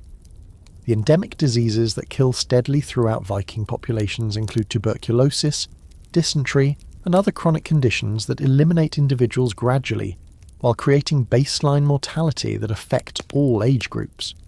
The endemic mortality that results from constant disease presence includes deaths that occur regularly, while the endemic disease burden that affects Viking communities creates health problems that weaken populations and make them vulnerable to epidemic outbreaks. The waterborne diseases that affect Viking populations include cholera and typhoid that spread through contaminated water supplies, while the waterborne mortality that results from poor sanitation creates disease transmission that affects entire communities when water sources become contaminated. The water contamination that characterizes Viking settlements includes sewage pollution and animal waste that creates disease transmission, while the water treatment that Vikings practice provides no protection against bacterial contamination. The respiratory diseases that spread through Viking communities include pneumonia and tuberculosis that prove fatal for weakened individuals, while the respiratory mortality that affects Viking populations includes deaths from lung infections that could be treated with modern antibiotics. The respiratory transmission that occurs in overcrowded Viking dwellings includes disease spread through shared air, while the respiratory disease burden that affects Viking communities creates chronic health problems that worsen over time. The environmental deaths that result from exposure, starvation, and weather-related disasters include mortality from conditions that modern populations rarely face, while the environmental mortality that affects Vikings reflects the harsh climate and primitive survival technology that characterizes Viking Age life. The exposure deaths that occur during Viking winters include hypothermia and frostbite, while the starvation mortality that affects Viking communities during food shortages can eliminate significant portions of populations during extended crisis periods. The hypothermia deaths that occur during Viking winters include mortality from cold exposure that proves fatal within hours, while the hypothermia risk that affects Viking populations includes vulnerability to cold that results from inadequate clothing and heating. The cold mortality that characterizes Viking winters includes deaths from freezing, while the winter survival that Vikings achieve requires constant attention to heat conservation and fuel management that may fail during extreme weather conditions. The starvation deaths that occur during food shortages include mortality from complete nutritional failure, while the starvation process that affects Viking individuals includes gradual wasting that may extend over weeks or months before proving fatal. The famine mortality that affects Viking communities includes deaths that occur when food supplies become exhausted, while the starvation patterns that characterize Viking existence include seasonal food shortages that create predictable mortality periods. The dehydration deaths that occur during droughts and water shortages include mortality from fluid loss, while the dehydration risks that affect Viking populations include vulnerability to water scarcity that may prove fatal when water sources become contaminated or unavailable. The water shortage mortality that affects Viking communities includes deaths from thirst, while the water procurement that Vikings require for survival may become impossible during drought conditions or when water sources freeze completely. The weather disaster mortality that affects Viking populations includes deaths from storms, floods, and other extreme weather events, while the disaster deaths that occur during severe weather include both immediate casualties and delayed mortality from exposure and starvation that follow weather disasters. The storm mortality that affects Viking communities includes deaths from building collapse and flooding, while the weather casualties that result from extreme conditions include both direct deaths and indirect mortality from the disruption of survival systems. The accidental deaths that result from dangerous work and primitive safety standards include mortality from activities that modern safety regulations would prevent, while the accident rates that characterize Viking life reflect the hazardous nature of survival activities and the absence of safety technology that modern populations depend on. The workplace accidents that kill Vikings include injuries from tools, construction work, and maritime activities, while the accident mortality reflects the dangerous nature of essential survival tasks. The tool-related accidents that cause Viking deaths include injuries from sharp implements and heavy tools, while the tool safety that Vikings practice provides minimal protection against accidents that result from equipment failure or user error. The tool mortality that affects Viking workers includes deaths from cuts, crushing injuries, and tool malfunctions, while the tool-related injuries that occur during essential work often prove fatal when medical treatment remains unavailable or inadequate. The construction accidents that affect Viking building projects include deaths from falls, crushing injuries, and structural collapse, while the construction safety that Viking builders practice provides no protection against accidents that result from primitive construction techniques and inadequate safety equipment. The construction mortality that affects Viking workers includes deaths from workplace hazards, while the building-related casualties that occur during construction projects reflect the dangerous nature of medieval building techniques. The maritime accidents that cause Viking deaths include drowning, shipwreck, and accidents during fishing and transportation, while the maritime mortality that affects Viking sailors includes death rates that exceed modern commercial fishing statistics. The sea-related deaths that occur during Viking voyages include both immediate drowning and delayed mortality from exposure, while the maritime safety that Viking sailors practice provides minimal protection against ocean hazards. The fire accidents that cause Viking deaths include burns and smoke inhalation, while the fire safety that Viking communities practice provides limited protection against accidental fires that can spread rapidly through wooden structures. The fire mortality that affects Viking settlements includes deaths from house fires and workshop accidents, while the fire-related casualties that occur in Viking communities reflect the dangerous nature of open flame heating and lighting systems. The death recognition that occurs in Viking communities includes social responses that vary by individual status, while the death acknowledgement that families and communities provide reflects social hierarchies that determine the level of attention and resources devoted to individual deaths. The death recognition that Vikings receive depends on their social status and community contributions, while the death acknowledgement may range from elaborate funeral ceremonies to simple disposal depending on family resources and social position. The social status impact on death recognition includes different treatment for aristocrats, free farmers, and slaves, while the status-based death responses that characterize Viking society treat human lives as inherently unequal in value and deserving of recognition. The aristocratic deaths that receive maximum attention include elaborate funeral ceremonies and lasting memorial, while the slave deaths that receive minimal recognition may involve simple disposal without ceremony or remembrance. The community contribution assessment that determines death recognition includes evaluation of individual achievements and social value, while the contribution-based responses that govern death acknowledgement reflect community judgment about individual worth and legacy. The high-value deaths that receive community recognition include those of individuals whose skills and leadership contributed significantly to community survival, while the low-value deaths that receive minimal attention include those of individuals whose contributions were considered replaceable or minimal. The family resource impact on death recognition includes the ability to provide funeral ceremonies and memorial activities, while the economic capacity that families possess determines the scale and elaborateness of death recognition activities. The wealthy family deaths that receive elaborate recognition include ceremonies that demonstrate family status, while the poor family deaths that receive minimal recognition reflect economic limitations that prevent appropriate memorial activities. The timing impact on death recognition includes seasonal factors and community circumstances that affect the attention and resources available for death acknowledgement,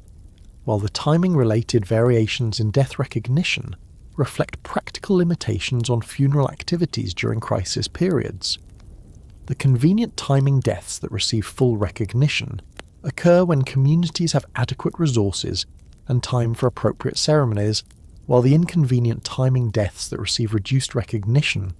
occur during periods when survival pressures prevent normal funeral activities. The body preparation that occurs after death includes procedures that reflect religious beliefs and social customs, while the preparation methods that Vikings use depend on available resources and seasonal conditions that affect preservation and disposal options. The body treatment that dead Vikings receive includes washing and preparation rituals, while the preservation methods that families can employ depend on climate conditions and available materials that affect decomposition rates and disposal timing. The religious preparation that accompanies Viking death includes ritual washing and blessing, while the spiritual preparation that families provide reflects beliefs about afterlife requirements and soul protection. The religious body treatment that Vikings receive includes ceremonies that prepare the deceased for spiritual transition, while the ritual preparation may include specific procedures that ensure appropriate afterlife outcomes according to Viking religious beliefs. The physical preparation that preserves bodies for funeral activities includes techniques for slowing decomposition, while the preservation methods that Vikings employ include cooling, drying, and chemical treatments that maintain body condition during preparation periods. The preservation techniques that families use depend on available materials, while the preservation duration that families can achieve determines the time available for funeral preparation and ceremony organization. The seasonal preservation challenges that affect body preparation include temperature extremes and weather conditions that accelerate decomposition, while the seasonal techniques that Vikings employ include methods adapted to specific climate conditions. The winter preservation that benefits from cold temperatures includes storage methods that use natural refrigeration, while the summer preservation that faces accelerated decomposition requires rapid preparation and disposal to prevent body deterioration. The preservation failure that may occur during body preparation includes decomposition that makes normal funeral activities impossible, while the preservation problems that families encounter may force rapid disposal or modified funeral procedures.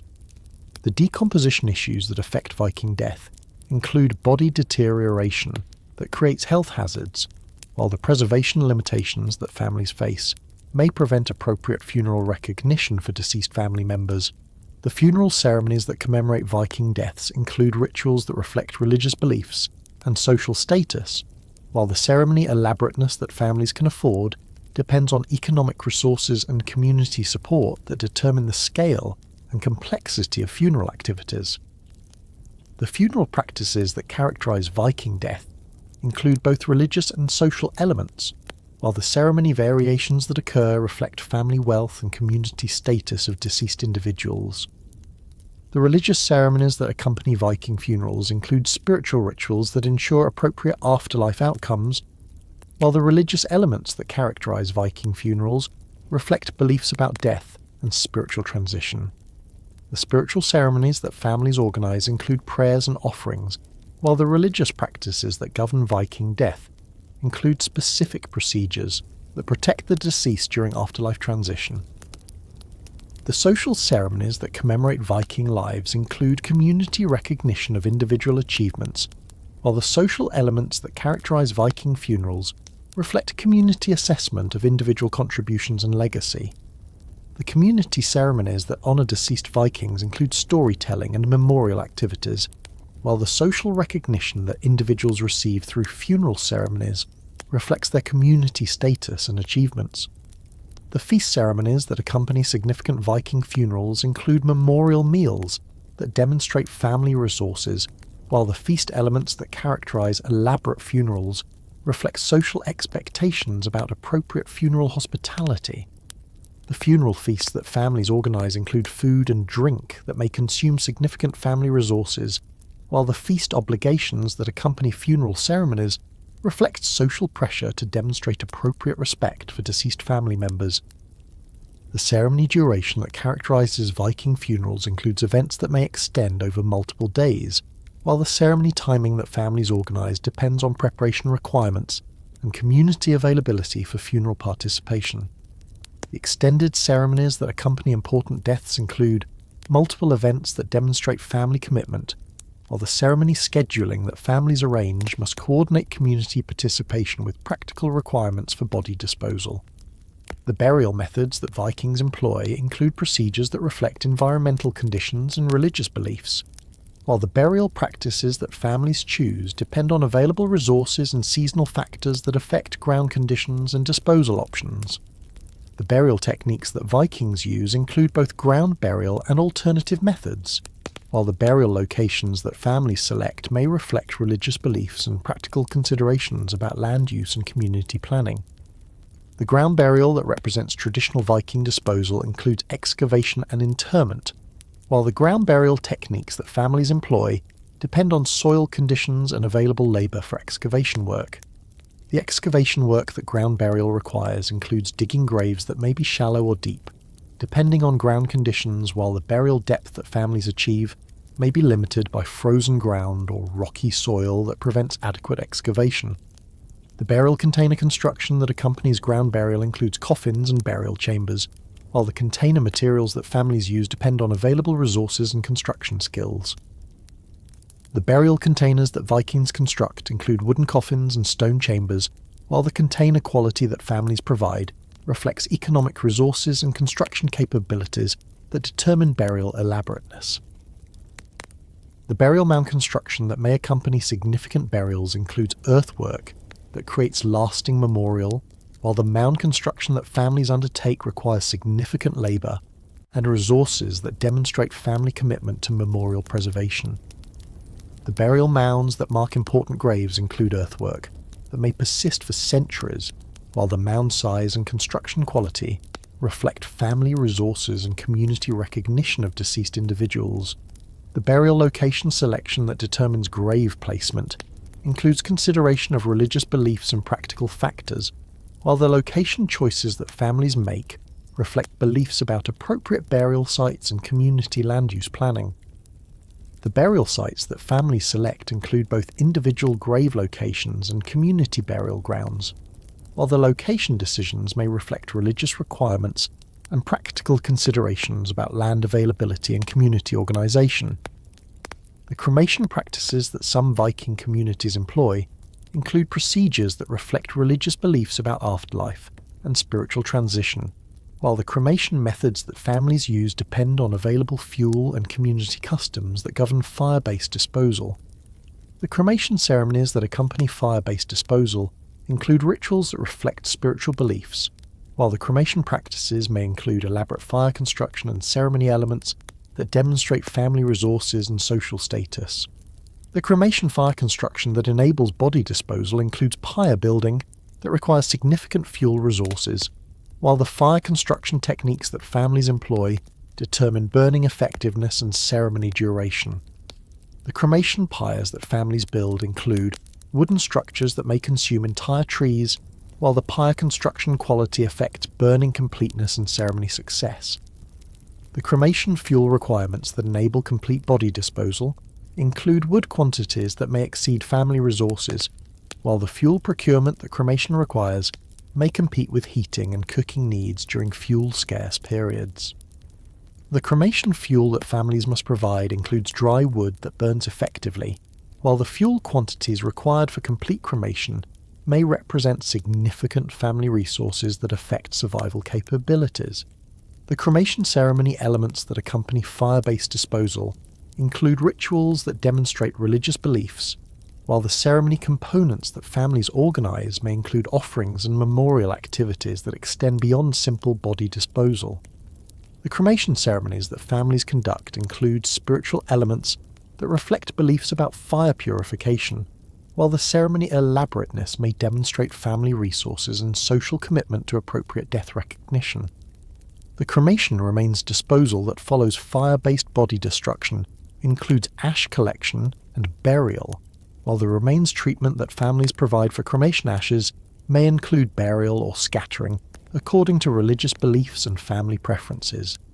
The cremation ashes that result from body burning may be collected for burial, while the ash disposal that families arrange reflects beliefs about appropriate treatment of cremation remains. The grave goods that accompany Viking burials include items that reflect beliefs about afterlife needs, while the burial wealth that families can provide depends on economic resources and social expectations about appropriate memorial displays. The grave items that Vikings receive include weapons, tools, and personal possessions, while the burial wealth may include valuable items that demonstrate family status and community recognition of individual achievements. The weapon grave goods that accompany warrior burials include swords, axes, and shields, while the weapon quality that families provide for burial reflects both economic resources and beliefs about afterlife combat requirements. The burial weapons that warriors receive include their personal fighting equipment, while the weapon value that families sacrifice for burial may represent significant economic loss that demonstrates family commitment to appropriate warrior funeral practices. The tool grave goods that accompany craftsman burials include implements related to individual occupations, while the tool selection that families choose for burial reflects beliefs about afterlife work requirements and individual professional identity. The burial tools that craftsmen receive include specialized implements, while the tool quality and quantity that families provide may reflect professional achievement and family economic capacity. The personal possession, grave goods that accompany individual burials include clothing, jewellery, and personal items, while the possession selection that families make for burial reflects beliefs about individual identity and afterlife needs. The personal items that individuals receive for burial include possessions that defined personal identity, while the possession value that families sacrifice for burial may represent significant economic cost that demonstrates family love and respect. The valuable grave goods that accompany high-status burials include precious metals, imported items, and luxury goods, while the valuable items that families provide for burial may represent enormous economic sacrifice that affects family survival capabilities. The burial wealth that high-status individuals receive includes items that demonstrate social achievement, while the valuable grave goods may include items worth more than family annual income that reflect social expectations about appropriate status recognition. The memorial practices that preserve memory of deceased Vikings include social customs that maintain awareness of individual contributions, while the memorial duration that communities provide depends on social status and family efforts to maintain remembrance activities. The memorial systems that Viking communities employ include storytelling and naming practices, while the memory preservation that occurs may include both formal and informal recognition of deceased individuals. The storytelling memorial that preserves individual memory includes narrative traditions that maintain awareness of personal achievements, while the storytelling practices that communities employ may include both factual accounts and legendary elaboration of individual accomplishments. The memorial stories that preserve individual memory include accounts of personal achievement, while the storytelling tradition that maintains these memories may persist for generations when individuals achieve sufficient recognition to warrant narrative preservation. The naming memorial that honours deceased individuals includes place names and personal names that preserve memory, while the naming practices that communities employ may include both geographic features and family naming traditions that maintain awareness of individual contributions. The memorial naming that preserves individual memory includes both formal recognition and informal remembrance, while the naming traditions that honour deceased individuals may persist long after specific achievements are forgotten. The physical memorial that creates lasting recognition includes monument construction and grave marking, while the physical remembrance that families create may include both temporary and permanent memorial structures that maintain visual recognition of individual graves and achievements. The memorial monuments that preserve individual memory include stone markers and burial structures, while the monument construction quality and durability reflect family resources and community commitment to lasting recognition. The anniversary memorial that maintains regular remembrance includes periodic ceremonies and activities that honour deceased individuals, while the anniversary practices that families maintain may include both private and community recognition that preserves memory through regular observance. The memorial anniversaries that honour deceased individuals include both death dates and achievement commemorations, while the anniversary observance that families maintain reflects ongoing commitment to memory preservation. The inheritance procedures that follow Viking deaths include property distribution systems that reflect legal customs and family relationships, while the inheritance patterns that govern wealth transfer may create conflicts that affect community stability and family relationships. The property distribution that occurs after death includes both formal and informal transfers, while the inheritance conflicts that emerge may include disputes that require community intervention or legal resolution.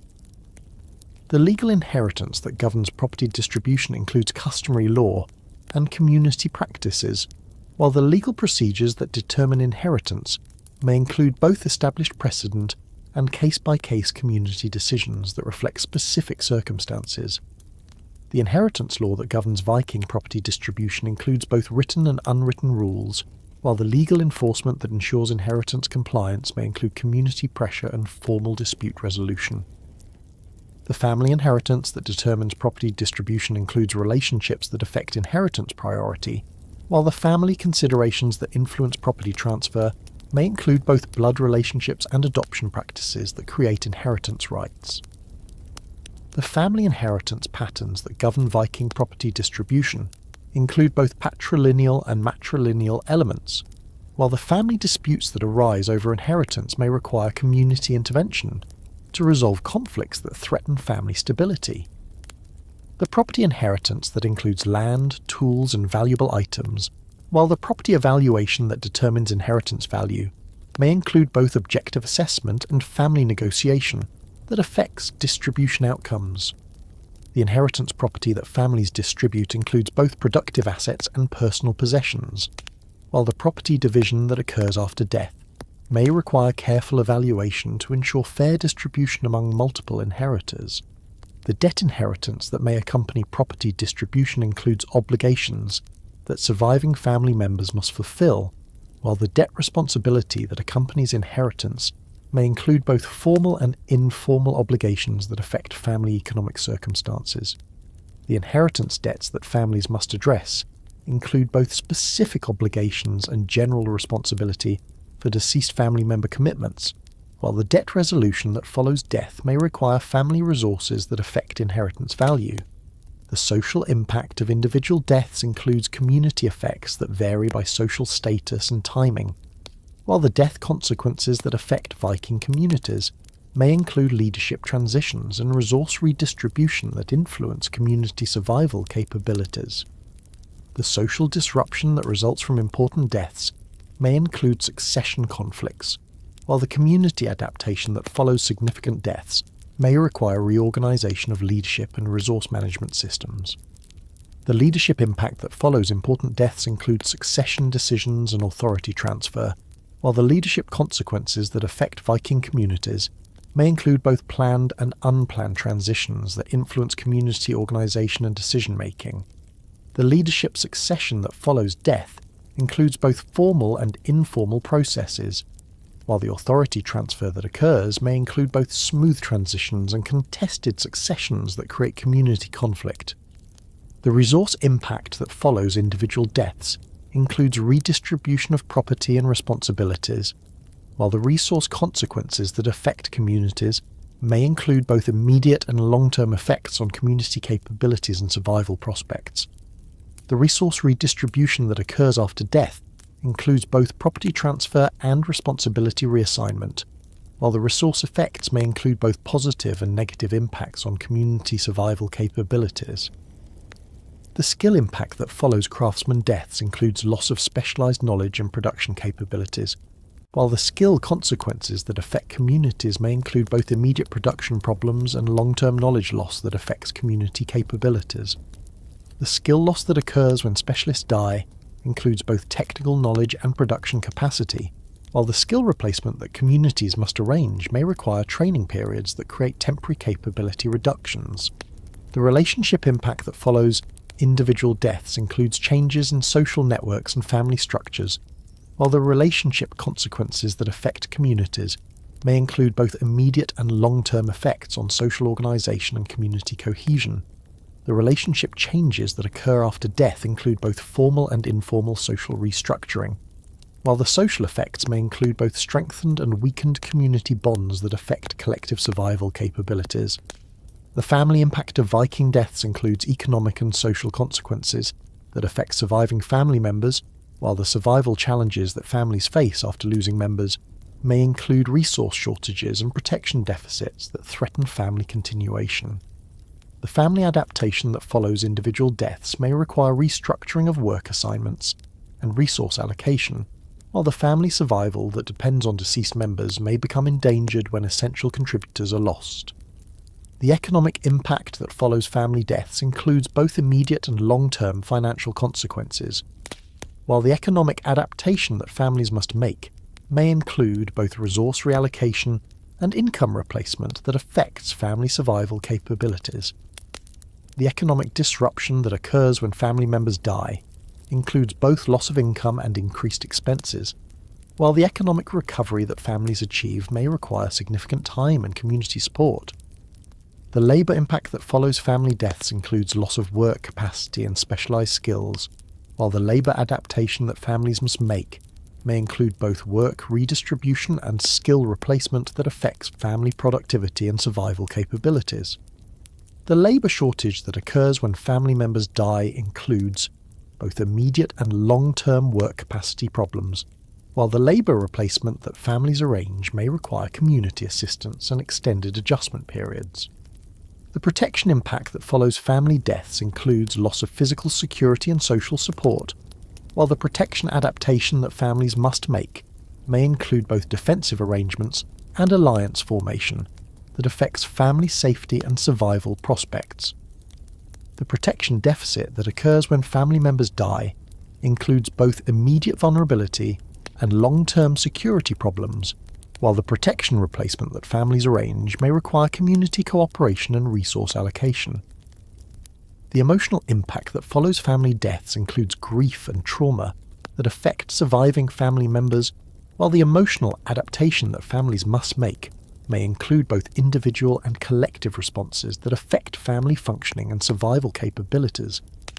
The emotional disruption that occurs when family members die includes both immediate grief and long-term psychological effects, while the emotional recovery that families achieve may require extended time and community support.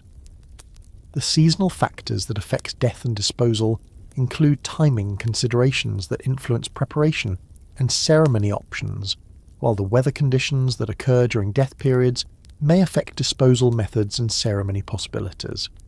The seasonal challenges that affect Viking death include winter conditions that prevent normal burial, while the seasonal timing may require preservation methods that enable delayed disposal when normal procedures become impossible. The winter death challenges that affect Viking communities include frozen ground that prevents burial,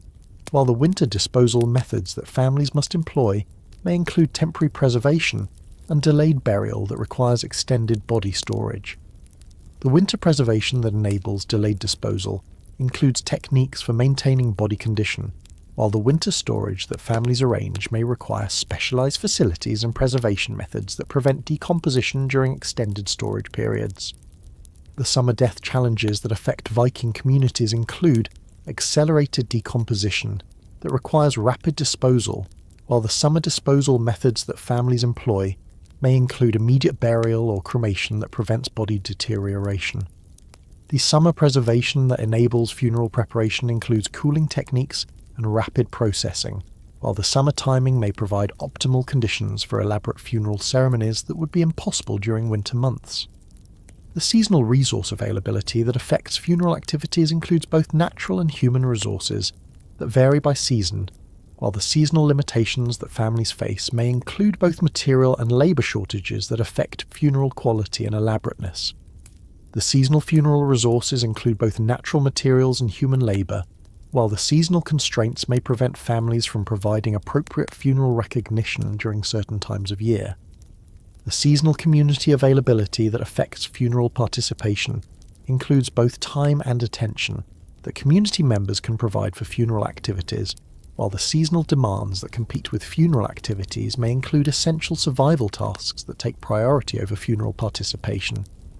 The seasonal funeral participation includes both active involvement and passive attendance, while the seasonal limitations may reduce community support for funeral activities during critical survival periods. The community resources that affect death and disposal include labour and materials that communities can provide for funeral activities, while the resource allocation that death requires may compete with other essential community needs during crisis periods. The community support that families receive during death periods may include assistance with preparation and ceremony, while the community resources devoted to death activities may reflect both individual status and community capacity to provide support during difficult periods. The labour resources that communities provide for funeral activities include both skilled and unskilled work,